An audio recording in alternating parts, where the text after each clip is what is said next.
Assalamualaikum warahmatullahi wabarakatuh.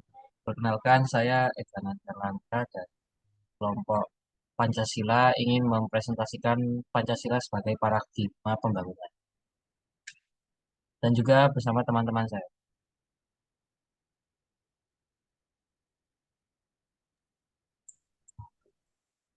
Saya Brigita Rizky Fernanda dengan NIM 220302140778. Di sini saya akan membacakan nomor satu, menjelaskan apa saja capaian paradigma pembangunan di bidang politik. Yang pertama, sistem politik Pancasila yang sesuai dengan Pancasila sebagai paradigma itu sistem politik demokrasi, di mana artinya itu dari rakyat, oleh rakyat, dan untuk rakyat. Yang harus dicapai di bidang politik itu yang pertama meningkatkan harkat dan martabat manusia dengan menempatkan kekuatan tertinggi sistem politik. Terus yang kedua, mengembangkan sistem politik Indonesia atas moral ketuhanan, kemanusiaan, persatuan, kerakyatan, dan keadilan. Terus implementasi sosial politik Pancasila itu yang pertama penerapan dan pelaksanaan keadilan sosial, yang kedua menjadi demokratis, yang ketiga melaksanakan keadilan sosial dan penentuan prioritas kerakyatan, yang keempat menggunakan pendekatan kemanusiaan yang adil dan beradab dengan mencapai tujuan keadilan. Yang kelima, tidak nilai-nilai keadilan sosial, demokrasi, persatuan, dan kemanusiaan yang bersumber pada ketuhanan yang Maha Esa. Implementasi ini harus dikonstruksikan ke dalam perwujudan warga Indonesia sehingga moral baru dalam masyarakat bisa berisi nilai toleransi, nilai kejujuran, nilai komitmen, dan bermoral berdasarkan konsensus. Dan capaian pembangunan harus sesuai pada tuntutan HAM sebagai makhluk sosial dan individu.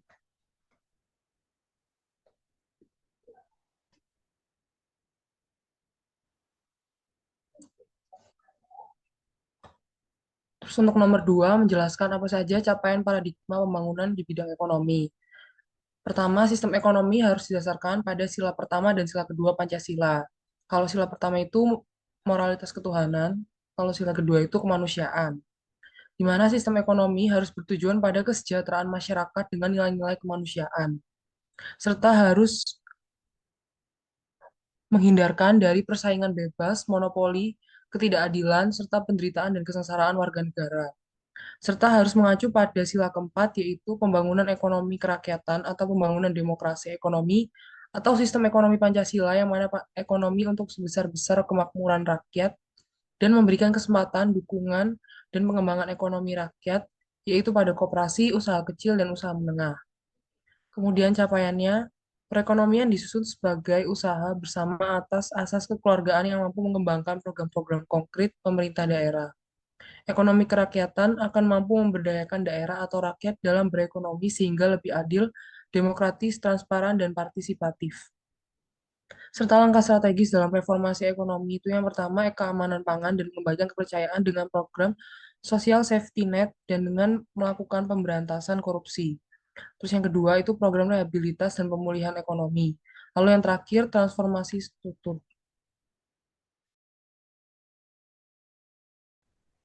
Saya Jani Natasha Prastia dengan NIM 220302140077. Akan melanjutkan nomor 3. Menjelaskan apa saja capaian paradigma pembangunan bidang sosial budaya. Berdasarkan Sila Persatuan Indonesia, pembangunan sosial budaya dikembangkan atas dasar penghargaan terhadap nilai sosial dan budaya yang beragam di seluruh wilayah Nusantara. Paradigma baru dalam pembangunan nasional berupa paradigma berkelanjutan yang perencanaan dan pelaksanaannya perlu diselenggarakan dengan menghormati hak budaya untuk mengatur kehidupan berbangsa dan hak asasi individu pembangunan berkelanjutan. Paradigma tersebut dapat mengatasi sistem perencanaan yang sentralistik dan yang mengabaikan kemajemukan masyarakat dan keanekaragaman kebudayaan Indonesia. Capaian paradigma pembangunan bidang sosial dan budaya yaitu satu, meningkatkan harkat dan martabat manusia, yaitu menjadi manusia yang berbudaya dan beradab.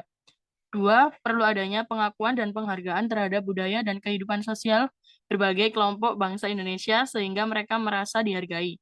Tiga, pengembangan pembangunan sosial budaya atas dasar penghargaan terhadap nilai sosial dan budaya yang beragam di seluruh wilayah Nusantara. Empat, menjelaskan apa saja capaian paradigma pembangunan bidang pertahanan keamanan. Tujuan bernegara Indonesia adalah melindungi segenap bangsa Indonesia dan seluruh tumpah darah Indonesia. Hal ini mengandung makna bahwa tugas dan tanggung jawab tidak hanya oleh penyelenggara negara saja, tetapi juga rakyat Indonesia secara keseluruhan. Atas dasar tersebut, sistem pertahanan keamanan adalah mengikut sertakan seluruh komponen bangsa. Sistem ini pada dasarnya sesuai dengan nilai-nilai Pancasila, di mana pemerintahan dari rakyat memiliki hak dan kewajiban yang sama dalam masalah pertahanan negara dan bela negara. Capaian paradigma pembangunan bidang pertahanan keamanan yaitu: 1. Pertahanan keamanan harus menjamin hak-hak dasar, persamaan derajat, serta kebebasan kemanusiaan. 2. Hankam diperuntukkan demi terwujudnya keadilan dalam masyarakat agar negara benar-benar meletakkan pada fungsi yang sebenarnya sebagai suatu negara yang berdasarkan kekuasaan. 3. Melindungi segenap bangsa Indonesia dan seluruh tumpah darah Indonesia. Saya Sela Trindasari dengan NIM 220302141004 akan membacakan jawaban dari nomor 5 dan nomor 6. Nomor 5, menjelaskan capaian paradigma pembangunan bidang hukum. Nah, paradigma pembangunan di bidang hukum dapat dikatakan tercapai apabila terdapat atau terlaksana persamaan hak dan kewajiban antar sesama warga negara, kemudian terpupuknya semangat persahabatan dan saling berkonsultasi dalam menyelesaikan masalah, serta saling tolong-menolong dalam menghadapi musuh. 3. Terlaksananya kerukunan antar masyarakat, terwujudnya hukum sebagai sumber dari segala peraturan perundang-undangan di Indonesia, serta yang terakhir, hukum berfungsi sebagai pelayanan kebutuhan masyarakat, maka harus selalu diperbaharui sehingga aktual. Kemudian yang nomor 6, menjelaskan capaian paradigma pembangunan bidang kehidupan umat beragama. Yang pertama, terciptanya kerukunan dalam beragama. Kedua, bertetangga dengan rukun. 3, terlaksananya kebiasaan saling membantu antar masyarakat. 4, saling mengingatkan, menasehati, dan memberi saran sebagaimana mestinya. 5, saling menghormati mengenai kebebasan memeluk agama atau kepercayaan terlaksana di lingkungan masyarakat. Nah, yang terakhir, adanya persamaan hak dan kewajiban di lingkungan masyarakat tanpa memandang agama yang dipeluk ataupun perbedaan agama. Saja capaian paradigma pembangunan bidang pengembangan iptek. Dalam buku Spiritualisme Pancasila tahun 2018 oleh Heri Hardiawanto, tujuan utama pengembangan iptek yaitu mencapai kesejahteraan masyarakat Indonesia. Sehingga pengembangan iptek terikat oleh nilai, maka harus ada paradigma yang menjadi landasannya. Di Indonesia, paradigma landasan iptek adalah Pancasila. Pancasila menjadi landasan pengembangan iptek karena setiap nilai sila Pancasila mengandung hal-hal penting dan menunjukkan etika dalam pengembangan iptek. Pada sila pertama, pengembangan iptek dimaknai sebagai bentuk syukur pemberian akal oleh Tuhan Yang Maha Esa, sehingga dalam proses pengembangan iptek tidak dibuat untuk mencederai keyakinan umat beragama. Kedua, menekankan bahwa pengembangan iptek itu harus berberi kemanusiaan dan tidak merugikan manusia lain agar bisa menyejahterakan manusia. Sila 3, mengingatkan agar pengembangan iptek ditujukan untuk seluruh tanah air dan memberikan kesadaran bahwa rasa nasionalisme bangsa dapat meningkat dengan adanya kemajuan iptek. Keempat, menekankan agar membuka kesempatan yang sama bagi semua warga untuk mengembangkan iptek dan merasakan hasilnya sesuai kemampuan dan keperluan masing-masing sehingga tidak terjadi monopoli iptek. Kelima, menekankan bahwa dalam pengembangan iptek harus didasarkan pada keseimbangan dan keadilan dalam kehidupan kemanusiaan. Sebelumnya, saya Eka Natarlaga, NIM 22030214094 dari M2KJ. Perkenalkan, nama saya Safina Suratijana, nomor induk mahasiswa 220302141043.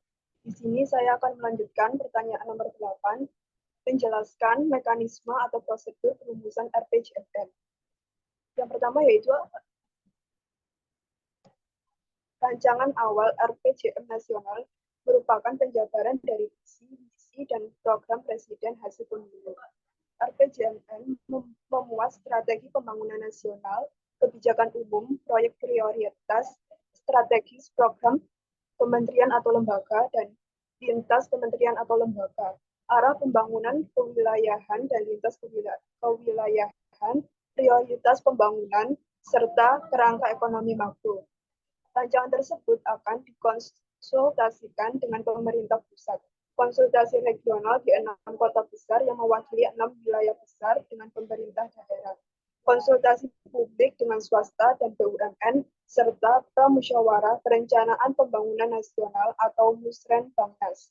Setelah Pramusrenbangnas diadakan, Musrenbangnas yang bertujuan untuk mengkomunikasikan hasil penyusunan RPJMN. Selanjutnya, diselenggarakan rapat koordinasi dengan 4 menteri koordinator dan sidang kabinet sebelum RPJMN ditetapkan sebagai peraturan presiden. Setelah serangkaian proses RPJMN ditetapkan sebagai peraturan presiden.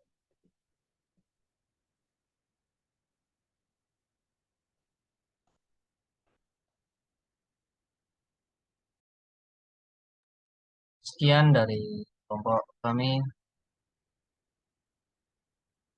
Bila ada salah kata mohon maaf. Wassalamualaikum warahmatullahi wabarakatuh.